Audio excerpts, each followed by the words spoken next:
Do you feel like you're being punished for being successful or living in your current state?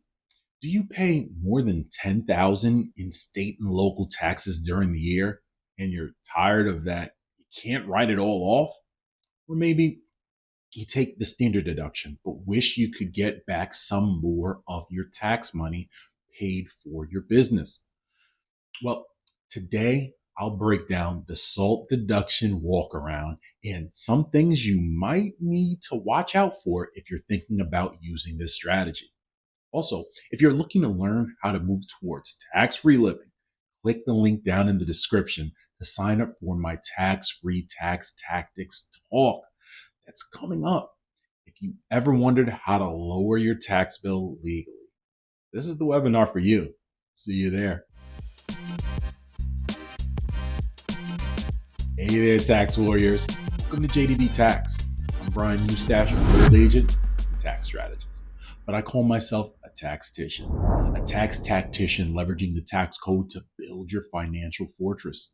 With this segment of Tax Tactics, we're tackling a topic that takes salt out of the wound of paying taxes, a walk around the state and local tax deduction cap of $10,000 introduced with the Tax Cuts and Jobs Act. To accomplish this, we'll need to take a pass-through entity tax election, also known as the PTET election. So, what exactly is the PTET election? And why would it be helpful? Under current law, thanks to the TCJA, tax changes, state and local taxes are limited to $10,000 deduction on your federal return. This is a big deal for those high tax states. The PTET election, also known as the SALT deduction walkaround, allows businesses and certain entities to increase the amount they can deduct for state and local taxes paid. Here's how it works. Instead of the income flowing through to you and paying the tax at a personal level, the entity itself elects to pay the tax.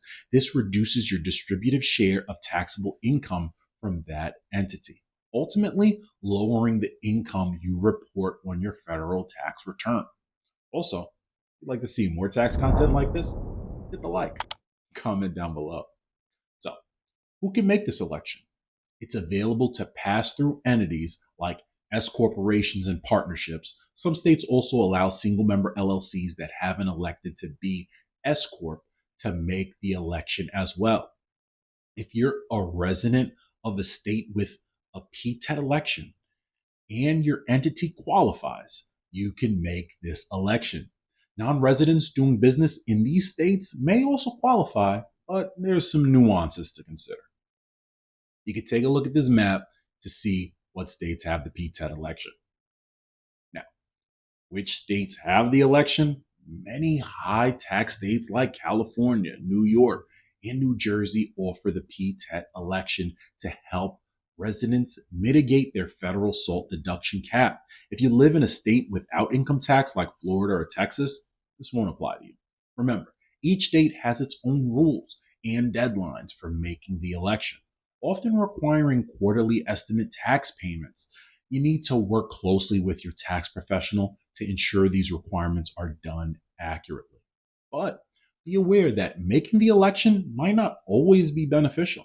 It could result in higher taxes due to flat tax rates imposed on pass-through entities in certain situations.